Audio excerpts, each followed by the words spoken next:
निःशुल्क रूप से मिलनी चाहिए। क्योंकि एक बार को आप सोचिए, आखिर उस बच्चे की गलती क्या होती है जो एक गरीब घर में पैदा होता है और उसको बेहतर शिक्षा से वंचित होना पड़ता है। शिक्षा के सामने एक पैसे की दीवार खड़ी है।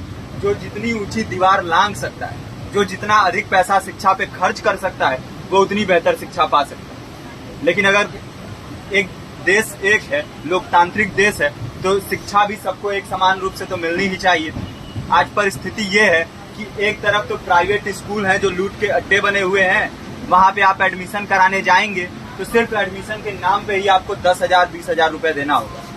और कमीशन खोरी का ऐसा धंधा है कि कॉपी, किताब, टाई, बेल्ट, ड्रेस, जूता कहाँ से खरीदना है ये आप नहीं तय करेंगे वो प्राइवेट स्कूल वाले। यानी आम लोगों की मेहनत की आखिरी कौड़ी उनके जेब से वसूल लेना चाहते हैं। और दूसरी तरफ सरकारी स्कूलों में न तो पर्याप्त टीचर हैं, न पर्याप्त बिल्डिंगें हैं।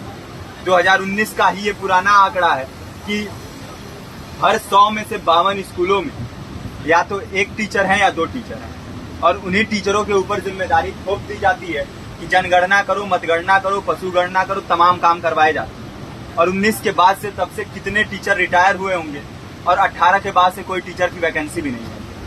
आप खुद भी सोच सकते हैं ये परिस्थिति और कितनी बिगड़ी हो। इसीलिए हम लोग ये मांग उठा रहे हैं, चाहे कोई राष्ट्रपति का बच्चा हो या किसी मजदूर का, सबको शिक्षा एक समान मिलनी चाहिए और निःशुल्क रूप से मिलनी चाहिए। प्रेमचंद ने अपने दौर में भी कहा था कि एक सभ्य समाज में ऊंची से ऊंची तालीम मुफ्त होनी चाहिए और इसका पूरा खर्च गवर्नमेंट को उठाना चाहिए, क्योंकि हमारे देश को फौज से ज्यादा आवश्यकता तालीम की है। और शिक्षा से जुड़ता हुआ ही दूसरा मुद्दा हम लोग उठा रहे हैं।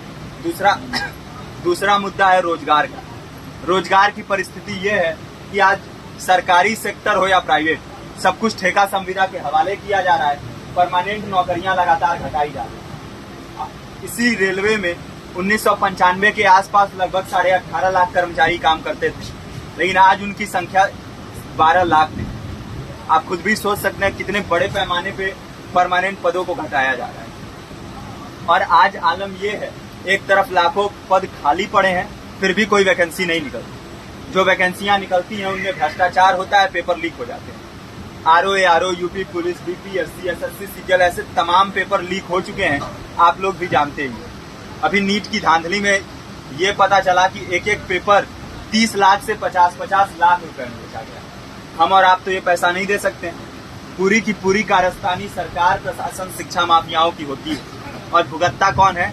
आम घरों के लोग, जो लोग सालों साल तैयारी करते हैं, दिन भर में 10-10 घंटे, 12-12 घंटे पढ़ते हैं। और इतनी कड़ी मेहनत के बाद, सालों साल की मेहनत के बाद उनके हाथ लगती है तो सिर्फ हताशा, निराशा, अवसाद।